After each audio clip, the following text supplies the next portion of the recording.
Hello friends, welcome to our channel government teacher hub. आज इस video में हम लोग एरिया का प्रैक्टिस सेट नंबर 2 देखेंगे। चलिए स्टार्ट करते हैं क्वेश्चन नंबर 1 से। क्वेश्चन नंबर 1 पूछ रहा है कि निम्न में से कौन सा मूल अधिकार केवल भारतीय नागरिकों को ही प्राप्त है। ऑप्शन इस प्रकार है। ऑप्शन ए है कि अनुच्छेद 15 में प्रदत्त मूल अधिकार। ऑप्शन बी अनुच्छेद 16 में प्रदत्त मूल अधिकार। ऑप्शन सी अनुच्छेद 19 में प्रदत्त मूल अधिकार, या डी उपर्युक्त सभी। तो इसका आंसर हमारा हो जाएगा ऑप्शन नंबर डी, उपर्युक्त सभी। भारतीय संविधान के आर्टिकल 15, 16, 19 और 29 और आर्टिकल 30 जो है सो केवल भारतीय नागरिकों को ही इनमें जो अधिकार दिया गया है वह प्राप्त है। चलिए चलते हैं नेक्स्ट क्वेश्चन पे। Question number 2। क्वेश्चन नंबर 2 बोल रहा है कि निम्न कथन पर विचार करें। पहला स्टेटमेंट है राज्यसभा के सदस्यों का कार्यकाल 4 वर्ष का होता है। दूसरा स्टेटमेंट है राज्यसभा के सदस्य के लिए कम से कम 35 वर्ष आयु होना आवश्यक है। तीसरा स्टेटमेंट है कि राज्यसभा अस्थायी सदन है, लेकिन इसके 1/4 सदस्य प्रति दूसरे वर्ष पद मुक्त हो जाते हैं। उपरोक्त कथन में से कौन सा कथन गलत है? इसमें से गलत स्टेटमेंट पूछ रहा है, कौन सा स्टेटमेंट गलत है। तो इसका आंसर जो है सो हमारा हो जाएगा 2 का आंसर ऑप्शन नंबर जो डी हो जाएगा। उपर्युक्त जो है सो सारा स्टेटमेंट हमारा गलत है, क्योंकि राज्यसभा कार्य सदस्यों का कार्यकाल 4 वर्ष नहीं होता है, वह जो है सो 6 वर्ष होता है। और राज्यसभा के लिए कम से कम 35 वर्ष आयु नहीं, वह कम से कम 30 वर्ष आयु होना चाहिए। राज्यसभा अस्थायी सदन है, लेकिन 1/4 सदस्य यहाँ नहीं हो जाएगा, 1/3 सदस्य जो है सो प्रति दूसरे वर्ष पद मुक्त हो जाते हैं। चलते हैं नेक्स्ट क्वेश्चन पे। नेक्स्ट क्वेश्चन हमारा क्वेश्चन नंबर 3 है। क्वेश्चन नंबर 3 में हमारा जो क्वेश्चन पूछा गया है कि धन विधेयक को राज्यसभा अधिकतम कितने दिनों तक रोक सकती है। ऑप्शन ए है कि 14 दिन, बी 30 दिन, सी 60 दिन, या डी 90 दिन तक। बताइए इसका आंसर क्या होगा। इसका आंसर हमारा हो जाएगा ऑप्शन नंबर ए 14 दिन। और धन विधेयक को जो है सो लोकसभा में पेश किया जाता है, यह क्वेश्चन पूछता है एग्जाम में। नेक्स्ट क्वेश्चन पे चलते हैं। Question number 4। कोई व्यक्ति उच्च न्यायालय का न्यायाधीश नियुक्त होने के पात्र होगा जब वह स्टेटमेंट 1 है कि वह भारत राज्य के क्षेत्र में कम से कम 10 वर्षों तक न्यायिक पद धारण किया हो, या लगातार 10 वर्षों तक उच्च न्यायालय या न्यायालयों में अधिवक्ता रहा हो। स्टेटमेंट नंबर 2 है उसकी आयु कम से कम 35 वर्ष हो। उपरोक्त कथन में से कौन सा सही है? सही स्टेटमेंट पूछ रहा है कि कौन सा होगा। तो इसका आंसर हमारा हो जाएगा केवल पहला स्टेटमेंट हमारा सही है, दूसरा गलत है, क्योंकि न्यूनतम आयु जो है सो आयु कम से कम, वो न्यूनतम आयु निर्धारित नहीं है, अधिकतम आयु निर्धारित है, वह 62 वर्ष होना चाहिए। ठीक है, अधिकतम आयु 62 वर्ष तक वो अपने पद पर बना रह सकता है। और यहाँ आर्टिकल उच्च न्यायालय का आर्टिकल जो है सो 214 में दिया गया है। चलते हैं नेक्स्ट क्वेश्चन। Question number 5। वित्तीय आपात उद्घोषणा का अनुमोदन करने वाले संकल्प सदन के दोनों सदनों द्वारा कितने माह के भीतर होना चाहिए। ऑप्शन नंबर ए 1 माह, बी 3 माह, सी 2 माह, या डी 6 माह। इसका आंसर हमारा हो जाएगा option number 2, option number C 2 माह। और ये वित्तीय आपात जो है सो यह आर्टिकल जो है सो 360 में हमारा दिया गया है। चलिए चलते हैं नेक्स्ट क्वेश्चन पे। क्वेश्चन नंबर 6 हमारा नेक्स्ट क्वेश्चन है। भारत में पहली बार केंद्र सरकार के विरुद्ध लोकसभा में अविश्वास प्रस्ताव कब लाया गया था। ऑप्शन ए 1962, बी 1963, सी 1964, या डी 1961। इसका आंसर हमारा हो जाएगा ऑप्शन नंबर बी 1963। और यहाँ जो है सो लोकसभा से रिलेटेड कुछ फैक्ट है, जैसे कि लोकसभा किस आर्टिकल में है, तो यह आर्टिकल 81 में है। लोकसभा के सदस्यों का अधिकतम जो है सो मेंबर जो है सो 545 इलेक्ट हो सकते हैं उसमें। और यह इनका एज का जो न्यूनतम लिमिट है वह 25 साल होना चाहिए लोकसभा के सदस्य बनने हेतु न्यूनतम आयु सीमा। चलते हैं नेक्स्ट क्वेश्चन पे। नेक्स्ट क्वेश्चन हमारा क्वेश्चन नंबर 7 है। राज्य के नीति निर्देशक तत्वों के प्रवर्तन के लिए किस अनुच्छेद में उपबंध किया गया है। ऑप्शन ए अनुच्छेद 37, बी अनुच्छेद 38, सी अनुच्छेद 39, या डी इनमें से कोई नहीं। तो इसका आंसर हो जाएगा हमारा ऑप्शन नंबर ए, अनुच्छेद 37। और यह राज्य की नीति जैसे तत्व है, यह हमें आर्टिकल जो है सो आर्टिकल 36 से 51 तक है, सॉरी आर्टिकल 36 से 51 तक है। और यह भाग संविधान के भाग जो है सो भाग 4 में है, भाग 4 आर्टिकल 36 से 51, और इसे आयरलैंड के संविधान से लिया गया है। चलते हैं अपने नेक्स्ट क्वेश्चन पे। हमारा नेक्स्ट क्वेश्चन है क्वेश्चन नंबर 8। चेलाया समिति का गठन किस वर्ष किया गया था? ऑप्शन ए है 1987, बी 1991, सी 1992 या डी 1998। तो ये हो जाएगा हमारा ऑप्शन नंबर बी 1991। और ये जो समिति था चेलाया समिति, यह जो है सो कर सुधार से संबंधित है। नेक्स्ट क्वेश्चन है क्वेश्चन नंबर 9। क्वेश्चन नंबर 9 है, निम्न में से किस क्रांति का संबंध कोको उत्पादन या चमड़ा उत्पादन से है? ऑप्शन नंबर ए भूरी क्रांति, बी काली क्रांति, सी धूसर क्रांति या डी गोल्डन क्रांति। तो इसका आंसर हमारा हो जाएगा ऑप्शन नंबर ए भूरी क्रांति। ये धूसर क्रांति जो है सो यह उर्वरक से संबंधित है। काली क्रांति का संबंध पेट्रोलियम के क्षेत्र से है। और गोल्डन क्रांति है ये फल फूल और शहद के उत्पादन से संबंधित है ये। नेक्स्ट क्वेश्चन है क्वेश्चन नंबर 10। एक धन जो आसानी से विदेश से आता है लेकिन आसानी से चला जाता है, इसे इस प्रकार से जाना जाता है। ऑप्शन ए है hard money, B soft money, C cheap money या डी हॉट मनी। इसका आंसर हो जाएगा option number D hot money. Next question है क्वेश्चन नंबर 11। गन्ने का उचित और पारिश्रमिक मूल्य एफआरपी अनुमोदित करता है? ऑप्शन ए आर्थिक मामलों पर कैबिनेट समिति, कृषि लागत और कीमतों के लिए आयोग, सी विपणन और निरीक्षण निदेशालय कृषि मंत्रालय या डी कृषि उपज मंडी समिति। इसका आंसर हमारा हो जाएगा क्वेश्चन नंबर 11 का ऑप्शन नंबर ए आर्थिक मामलों पर कैबिनेट समिति। और गन्ने से रिलेटेड कुछ इम्पॉर्टेंट फैक्ट है कि गन्ना प्रजनन केंद्र कहाँ पे है? तो ये कोयम्बटूर में है। और गन्ना अनुसंधान केंद्र पूछता है क्वेश्चन, तो ये यूपी के लखनऊ में है गन्ना अनुसंधान केंद्र। नेक्स्ट क्वेश्चन है क्वेश्चन नंबर हमारा 12। असहयोग आंदोलन में कौन सा कार्यक्रम शामिल नहीं है? ऑप्शन ए है सरकारी पदों का त्याग, बी विदेशी माल का बहिष्कार, सी अदालतों का वकीलों द्वारा बहिष्कार या डी सरकारी वाहनों से यात्रा करने पर पाबंदी। तो इसका आंसर हमारा हो जाएगा और डी सरकारी वाहनों से यात्रा करने पर पाबंदी, यह इसमें शामिल नहीं था। असहयोग आंदोलन से भी संबंधित कुछ प्रश्न, जैसे कि असहयोग आंदोलन की शुरुआत कब हुआ था? तो असहयोग आंदोलन की शुरुआत महात्मा गांधी द्वारा 1920 में किया गया था। और असहयोग आंदोलन का जब असहयोग आंदोलन हुआ था तो उस time governor general of India कौन था? तो उस टाइम जो था वह लॉर्ड चेम्सफोर्ड था। चेम्सफोर्ड जो था वह गवर्नर जनरल ऑफ इंडिया था असहयोग आंदोलन के समय। चलते हैं नेक्स्ट क्वेश्चन पे। नेक्स्ट क्वेश्चन है क्वेश्चन नंबर 13। दांडी मार्च की समाप्ति किस तिथि को हुई थी? ऑप्शन है 30 मार्च 1930, बी 12 मार्च 1930, सी 6 अप्रैल 1930 या डी 5 अप्रैल 1930। इसका आंसर हो जाएगा ऑप्शन नंबर सी 6 अप्रैल 1930। और दांडी मार्च के समय गवर्नर जनरल कौन था? तो वो था लॉर्ड इरविन। लॉर्ड इरविन जो था वह दांडी मार्च के समय जो है सो गवर्नर जनरल था। और इसकी शुरुआत एंड डेट है 6 अप्रैल 1930।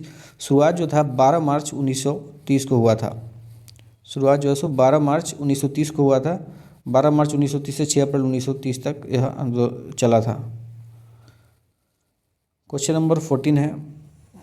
क्वेश्चन नंबर 14 में है कि गांधी जी, क्वेश्चन नंबर 14 है गांधी के जीवन काल में घटी निम्न घटनाओं का कालक्रम सही नहीं है। ऑप्शन है चौरी चौरा घटना 5 फरवरी 1922, बी द्वितीय गोलमेज सम्मेलन 7 सितंबर 1931, सी पूना समझौता 24 सितंबर 1932 या डी भारत छोड़ो आंदोलन 23 मार्च 1942। इसका आंसर हो जाएगा ऑप्शन नंबर डी भारत छोड़ो आंदोलन 23 मार्च 1942, क्योंकि 23 मार्च 1942 नहीं होगा, यहाँ होगा 8 अगस्त 1942 होगा। 8 अगस्त 1942 होगा। और यही भारत छोड़ो आंदोलन में गांधी जी ने करो या मरो का नारा दिया था। और भारत छोड़ो आंदोलन के समय जो गवर्नर जनरल था वह लॉर्ड लिनलिथगो था। क्वेश्चन नंबर 15 की ओर चलते हैं। क्वेश्चन नंबर 15 में है कि आज़ाद हिंद फौज के साथ सुभाष चंद्र बोस ने सिंगापुर के स्वतंत्र भारत की अस्थायी सरकार का गठन कब किया था? ऑप्शन ए 16 अक्टूबर 1943, बी 21 अक्टूबर 1943, सी 6 नवंबर 1943 या डी इनमें से कोई नहीं। तो इसका आंसर हमारा हो जाएगा ऑप्शन नंबर बी 21 अक्टूबर 1943।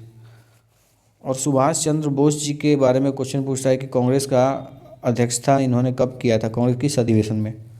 यह कांग्रेस का 1938 में अधिवेशन था। कांग्रेस का 1938 अधिवेशन में सुभाष चंद्र बोस जी ने जो है सो अध्यक्षता किया था।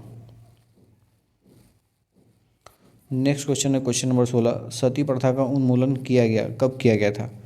ऑप्शन नंबर ए है 1828 के नियम द्वारा, नियम 12 के द्वारा, या 1829 के नियम 17 के द्वारा, या 1828 के नियम 17 के द्वारा, या 1829 के नियम 12 के द्वारा। तो इसका आंसर हमारा हो जाएगा ऑप्शन नंबर बी 1829 के नियम 17 के द्वारा। और उस टाइम जो थे हमारा भारत का जो गवर्नर जनरल जो था वो था विलियम बेंटिक था, और राजा राम मोहन राय के सहयोग से किया गया था। चलते हैं नेक्स्ट क्वेश्चन। क्वेश्चन नंबर हमारा जो है सो 17। क्वेश्चन नंबर 17 में है कि बहावियों के विद्रोह को कुचलने का श्रेय किस गवर्नर जनरल को जाता है? ऑप्शन ए है Lord Hardinge, B Lord Elgin प्रथम, सी सर जॉन लॉरेंस, या डी लॉर्ड नॉर्थब्रुक। तो इसका आंसर हमारा हो जाएगा option number B Lord Elgin प्रथम। चलते हैं नेक्स्ट क्वेश्चन पे। हमारा नेक्स्ट क्वेश्चन है क्वेश्चन नंबर 18, त्रिपक्षीय संघर्ष में निम्न में से कौन राजवंश शामिल नहीं था? ऑप्शन नंबर ए है पाल, बी राष्ट्रकूट, सी पल्लव, या डी प्रतिहार। इसका आंसर हो जाएगा ऑप्शन नंबर सी पल्लव जो था इसमें शामिल नहीं था। इन लोगों के शासक के बारे में पूछता है कि पल्लव वंश का संस्थापक कौन था? तो पल्लव वंश का संस्थापक सिंह विष्णु था, पाल वंश का संस्थापक गोपाल था, राष्ट्रकूट वंश का संस्थापक दंतीदुर्ग, और प्रतिहार वंश के संस्थापक जो था वह हरिश्चंद्र था।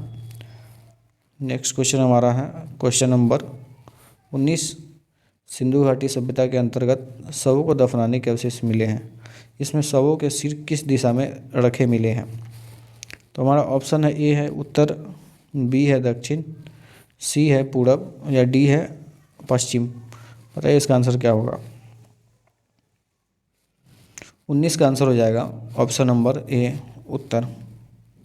और सिंधु घाटी की सभ्यता को किस काल से संबंधित माना जाता है? तो यह प्राग ऐतिहासिक काल से संबंधित माना जाता है, और यह सिंधु नदी के किनारे स्थित है।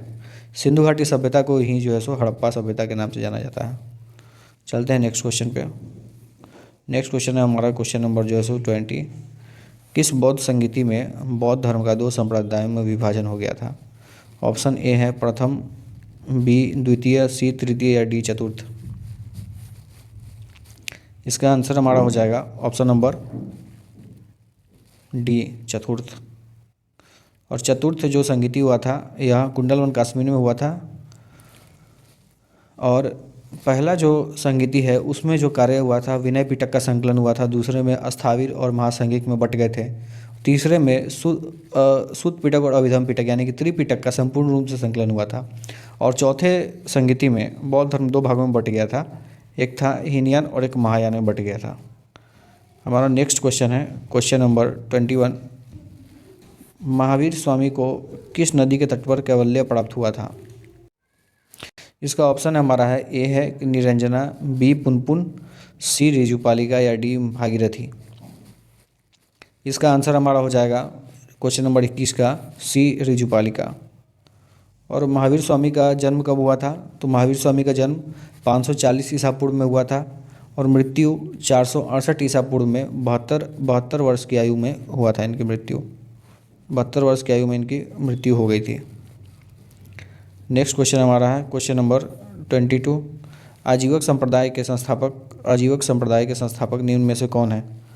ऑप्शन ए है कच्छायन, बी संजय बैठलीपुत्र, सी मखलीपुत्र घोषाल या डी पूरन कश्यप। इसका आंसर हमारा हो जाएगा ऑप्शन नंबर सी मखलीपुत्र। 22 का आंसर हो जाएगा ऑप्शन नंबर सी मखलीपुत्र हो जाएगा। चलते हैं नेक्स्ट क्वेश्चन पे। नेक्स्ट क्वेश्चन है हमारा क्वेश्चन नंबर 23। किस मुगल शासक के शासनकाल को स्थापत्य कला का स्वर्णिम काल कहा जाता है? ऑप्शन ए हमारा है जहांगीर, बी अकबर, सी शाहजहां या डी औरंगजेब। इसका आंसर हमारा हो जाएगा क्वेश्चन नंबर 23 का, वह हो जाएगा शाहजहां। शाहजहां के शासनकाल को स्थापत्य कला का स्वर्णिम काल कहा जाता है। चलते हैं नेक्स्ट क्वेश्चन पे, जो कि नेक्स्ट क्वेश्चन है हमारा क्वेश्चन नंबर 24। ये इसमें कहा गया है कि मुगल काल में मुहत्सिब कौन था? ऑप्शन ए है सेना का अधिकारी, बी पत्राचार विभाग प्रमुख, सी राजस्व अधिकारी या डी आचरण अधिकारी। इसका आंसर हमारा हो जाएगा ऑप्शन नंबर डी आचरण अधिकारी। मुहत्सिब को आचरण अधिकारी कहा जाता था मुगल काल में। कितना चिल्लाते हैं? हमारा क्वेश्चन नंबर 24 है मुगल काल में मुहत्सिब कौन था? ऑप्शन ए है सेनाधिकारी, बी पत्राचार विभाग प्रमुख, सी राजस्व अधिकारी, डी आचरण अधिकारी। इसका आंसर हमारा हो जाएगा ऑप्शन नंबर डी हो जाएगा। ऑप्शन नंबर डी है आचरण अधिकारी हो जाएगा।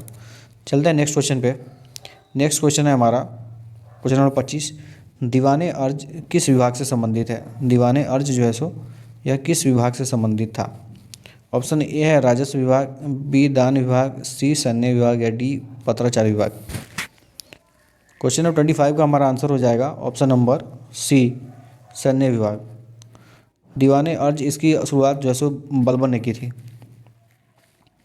क्वेश्चन नंबर 26 है। क्वेश्चन नंबर 26 में है कि पूछ रहा है कि बसावन और दसवंत किस शासक के दरबारी चित्रकार थे? ऑप्शन ए है हुमायूं, बी अकबर, सी जहांगीर या डी शाहजहां। इसका आंसर हमारा हो जाएगा 26 का ऑप्शन नंबर बी हो जाएगा, अकबर हो जाएगा। अकबर के दरबारी कवि थे बसावन और दसवंत। क्वेश्चन नंबर हमारा 27 है। निम्नलिखित में से कौन सुमेलित नहीं है? ऑप्शन नंबर सुमेलित कौन नहीं है वो पूछ रहा है हमारा। नरोड़ा का तो उत्तर प्रदेश होगा, यह सही है। कुडनकुलम का कर्नाटक नहीं हो जाएगा, कुडनकुलम का जो है सो तमिलनाडु होगा, यह गलत है। काकड़ापाड़ा गुजरात, तारापुर महाराष्ट्र। और पहला परमाणु विद्युत गृह जो पूछेगा फर्स्ट कौन है, तो वह यह जो है सो तारापुर ही है, महाराष्ट्र का जो पहला परमाणु विद्युत गृह। क्वेश्चन नंबर 28 है कि 38वीं समांतर रेखा किन दो देशों के मध्य स्थित है? ऑप्शन ए है उत्तर कोरिया दक्षिण कोरिया, बी उत्तरी वियतनाम दक्षिणी वियतनाम, सी अमेरिका कनाडा और डी जर्मनी और फ्रांस। इसका आंसर क्या होगा? इसका आंसर होगा हमारा 28 का क्वेश्चन नंबर ए हो जाएगा उत्तर कोरिया और दक्षिण कोरिया। हमारा नेक्स्ट क्वेश्चन है क्वेश्चन नंबर 29। निम्न में से कौन सा एक अच्छे ईंधन का गुण नहीं है? ऑप्शन ए होगा, बी होगा, सी होगा या डी होगा। इसका आंसर हमारा हो जाएगा ऑप्शन नंबर बी हो जाएगा। अच्छा ईंधन का गुण नहीं है, जैसे जलने पर ज़्यादा से ज़्यादा अवशिष्ट व हानिकारक गैसों का उत्सर्जन होना चाहिए, यह नहीं होना चाहिए, तब यह अच्छे ईंधन का जो है सो गुण होगा। नेक्स्ट क्वेश्चन है क्वेश्चन नंबर 30। क्वेश्चन नंबर 30 हमारा नेक्स्ट क्वेश्चन है। यह मैच द कॉलम दिया गया है, तो चलिए इसको मिलान करते हैं। विटामिन बी7 पहले इसको हम आंसर इसका बता दे रहा हूँ। इसका आंसर हो जाएगा ए हो जाएगा, तो इसी हिसाब से हम लोग मैच कर लेते हैं। विटामिन बी7 का हो जाएगा बालों का झड़ना, विटामिन बी12 पर्णनाशी अरक्ता होना, विटामिन ई बांझपन उत्पन्न होना और विटामिन के जो है सो रक्त के थक्का जमने में सहायक है। तो ये इस प्रकार हमारा ऐसे ऑप्शन हो जाएगा। नेक्स्ट क्वेश्चन है हमारा नेक्स्ट क्वेश्चन है क्वेश्चन नंबर 31। क्वेश्चन नंबर 31 है कि तारों के मध्य दूरी ज्ञात करने की इकाई क्या है। ऑप्शन ए है स्टीलर मील, बी है कॉस्मिक किलोमीटर, सी है गैलेक्टिक इकाई या डी प्रकाश वर्ष। इसका आंसर हमारा हो जाएगा 31 का ऑप्शन नंबर सी गैलेक्टिक इकाई।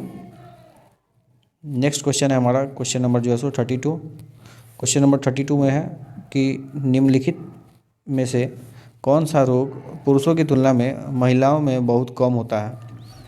तो यह हो जाएगा हमारा ऑप्शन नंबर ए है निकट दृष्टि दोष, बी है वर्णांधता, सी ब्रेन ट्यूमर या डी घेंगा। इसका आंसर हमारा हो जाएगा option number B वर्णांधता।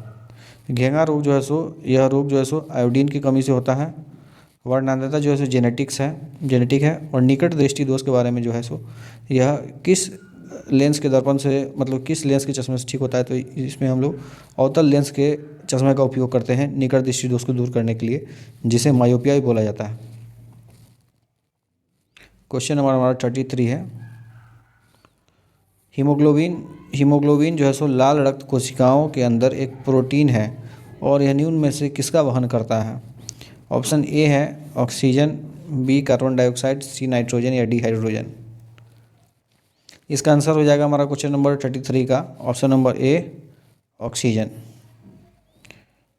Next question है क्वेश्चन नंबर हमारा 34 में है कि किसी पदार्थ को एक अवस्था से दूसरी अवस्था में बिना तापमान में बदलाव के परिवर्तन होने के लिए आवश्यक ऊष्मा की मात्रा है, उसको क्या कहते हैं। संवहन कहते हैं, बी विशिष्ट ऊष्मा, सी विकिरण या डी गुप्त ऊष्मा। इसका आंसर हो जाएगा हमारा 34 का ऑप्शन नंबर डी गुप्त ऊष्मा उसको बोलते हैं। क्वेश्चन नंबर 35 है कि निम्नलिखित कोशिका अंगों में से किस में न्यूक्लिक अम्ल नहीं पाया जाता है। ऑप्शन ए केंद्रिका, बी हरित लवक, सी राइबोसोम या डी जीव द्रव्य। तो इसका आंसर हमारा हो जाएगा 35 का ऑप्शन नंबर डी जीव द्रव्य। और हरित लवक है, हरित लवक केवल जो है सो प्लांट सेल में पाया जाता है, जंतुओं के सेल में नहीं पाया जाता है। क्वेश्चन नंबर हमारा जो है सो 36 है। 36 में है कि निम्न में से कौन सा विटामिन ए का अच्छा स्रोत नहीं है। पूछ रहा है कि नहीं है। ऑप्शन नंबर ए है मछली का तेल, बी पालक, सी जंतुओं के यकृत एवं गुर्दे या डी आम। तो इसका आंसर हो जाएगा हमारा ऑप्शन नंबर सी जंतुओं के यकृत एवं गुर्दे। नेक्स्ट क्वेश्चन है क्वेश्चन नंबर 37 है, मैच द कॉलम है। तो चलिए इसको मिलाते हैं। तो पहला जो हो जाएगा प्रतिरोध का हो जाएगा ओम, विद्युत प्रवाह का हो जाएगा एम्पियर, बल का न्यूटन हो जाएगा और पावर का यहाँ पे वाट हो जाएगा। तो चलिए मिलाते हैं। पहला का क्या है 4, दूसरा का 1, तीसरा का 2, 4 1 2 3। तो किसी ऑप्शन में है क्या 4 1 2 3, 4 1 2 3। ऑप्शन नंबर हमारा बी है, बी इसका सही आंसर होगा। नेक्स्ट क्वेश्चन चलते हैं। नेक्स्ट क्वेश्चन है हमारा क्वेश्चन नंबर 38 क्वेश्चन में बोल रहा है कि धातुओं में सबसे कम घनत्व वाला तत्व कौन सा है। ऑप्शन ए है सोडियम, बी लिथियम, सी पारा या डी कॉपर। सबसे कम घनत्व वाला जिसका डेंसिटी सबसे कम है तो वो हो जाएगा लिथियम। और यही अगर पूछता है कि सबसे ज़्यादा घनत्व वाला तो वो ऑस्मियम हो जाता। और सबसे क्रियाशील तत्व कौन सा है धातुओं में तो वो पोटेशियम हो जाएगा। हमारा नेक्स्ट क्वेश्चन है क्वेश्चन नंबर 39। क्वेश्चन नंबर 39 है कि प्राकृतिक रबर के बारे में निम्न में से कौन सा कथन सही है। ऑप्शन नंबर ए यह एक प्राकृतिक बहुलक है और इसमें लोचदार गुण होते हैं। तो हमारा ऑप्शन नंबर ए ही इसका सही हो जाएगा। देखिए जो बड़ा जो ऑप्शन होगा ना उसको आप लोग पढ़िएगा, क्योंकि थोड़ा सा वीडियो ज़्यादा लंबा बन जाएगा, इसलिए डायरेक्ट उसका आंसर ही बता देंगे।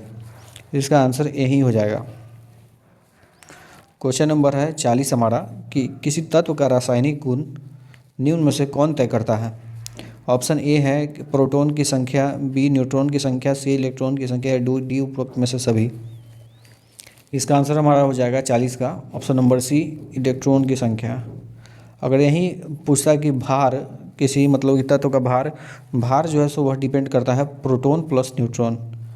प्रोटॉन प्लस न्यूट्रॉन को अगर जोड़ देंगे तो वह किसी परमाणु का भार हमारा निकल जाएगा। क्वेश्चन नंबर 41 है, देवप्रयाग किन नदियों के संगम पर स्थित है? तो इसका आंसर हमारा यही हो जाएगा, ये भागीरथी और अलकनंदा के संगम पर स्थित है। नेक्स्ट क्वेश्चन है क्वेश्चन नंबर 42। निम्नलिखित में से किस राज्य से कर्क रेखा बीचों बीच गुजरती है? ऑप्शन ए है छत्तीसगढ़, बी झारखंड, सी मध्य प्रदेश या डी पश्चिम बंगाल। इसका आंसर हमारा हो जाएगा 42 का सी मध्य प्रदेश। और कर्क रेखा टोटल जो है सो भारत के 8 राज्यों से होकर गुजरती है। और कितने महाद्वीपों से होकर गुजरती है? तो वह 3 महाद्वीपों से होकर गुजरती है, जो कि है एशिया, अफ्रीका और नॉर्थ अमेरिका, मतलब उत्तरी अमेरिका से होकर गुजरती है। भारत में यह 8 राज्यों से गुजरती है। पहले नंबर पे है गुजरात, उसके बाद राजस्थान, उसके बाद मध्य प्रदेश, छत्तीसगढ़, झारखंड, वेस्ट बंगाल, त्रिपुरा और मिजोरम, ये 8 राज्यों से होकर गुजरती है।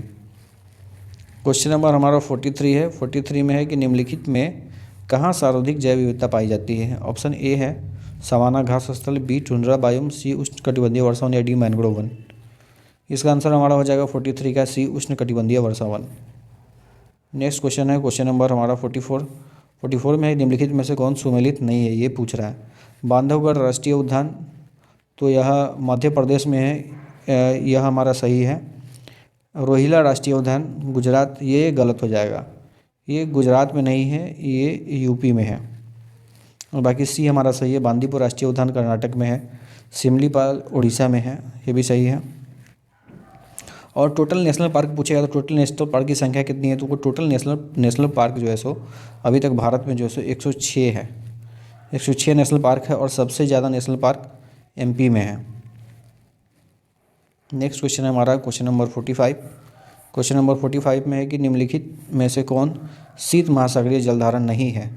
शीत महासागरीय जलधारा नहीं है, तो चलिए देखते हैं। ऑप्शन ए है बेंगुएला, बी हम्बोल्ट, सी लेब्राडोर या डी अगुलहास। इसका आंसर हमारा हो जाएगा option number D Agulhas. Agulhas जो है सो हिंद महासागर का है और यह गर्म जलधारा है। हम्बोल्ट जो है सो हम्बोल्ट प्रशांत महासागर का जलधारा है।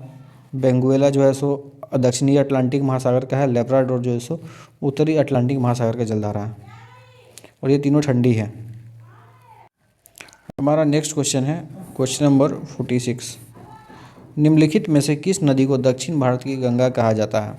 ऑप्शन ए है Godavari, B Kaveri, C Vaigai, D Krishna. तो इसका आंसर हमारा हो जाएगा 46 का option number B Kaveri. Kaveri को दक्षिण भारत की गंगा कहा जाता है। और दक्षिण भारत की सबसे लंबी नदी बोलेगा तो वह है गोदावरी, जो कि इंडिया की सेकेंड लार्जेस्ट नदी है। भारत की सेकेंड है, लेकिन दक्षिण भारत की पहली सबसे बड़ी नदी है, जिसका लंबाई जो है 1465 किलोमीटर है। नेक्स्ट क्वेश्चन है क्वेश्चन नंबर 47। क्वेश्चन नंबर 47 है। क्वेश्चन नंबर 47 में प्रशांत महासागर क्षेत्र में रिंग ऑफ फायर जो है सो रिंग ऑफ फायर किस लिए जाना जाता है? तो ऑप्शन ए है भूकंप, बी ज्वालामुखी, सी तूफान या डी जंगल की आग। इसका आंसर हमारा हो जाएगा ऑप्शन नंबर 47 का हो जाएगा ऑप्शन नंबर बी 1 और 2। यह जो है सो भूकंप और ज्वालामुखी दोनों के लिए जो है सो जाना जाता है। और 2 को इम्पोर्टेंट क्वेश्चन इससे पूछते हैं कि मरियाना ट्रेंच किस महासागर में है? तो मरियाना ट्रेंच भी जो है सो यह प्रशांत महासागर में है और टोंगा ट्रेंच भी जो है सो प्रशांत महासागर में ही होंगे। चलिए चलते हैं नेक्स्ट क्वेश्चन पे। हमारा नेक्स्ट क्वेश्चन है क्वेश्चन नंबर 48। क्वेश्चन नंबर 48 में है निम्नलिखित में से कौन सही सुमेलित जो है सो सही सुमेलित नहीं है? ठीक है, तो आंसर हमारा जो है सो टाकला माकन चीन, टकला माकन हमारा चीन सही हो जाएगा यहाँ पे। थार भारत में है, अटाकामा चिली में है, गिब्सन अफ्रीका में नहीं होगा, गिब्सन जो है सो ऑस्ट्रेलिया में हो जाएगा, ऑस्ट्रेलिया में जाएगा। नेक्स्ट क्वेश्चन हमारा 49। क्वेश्चन नंबर 49 में हम देखेंगे कि क्वेश्चन हमारा है कि प्रतिरोधात्मक या घर्षणात्मक बेरोजगारी क्या है, वह को पूछ रहा है हमसे। पहला ऑप्शन है कि, तो इसका आंसर हम बता रहे हैं, इसका आंसर हो जाएगा option number C. Option number C हो जाएगा।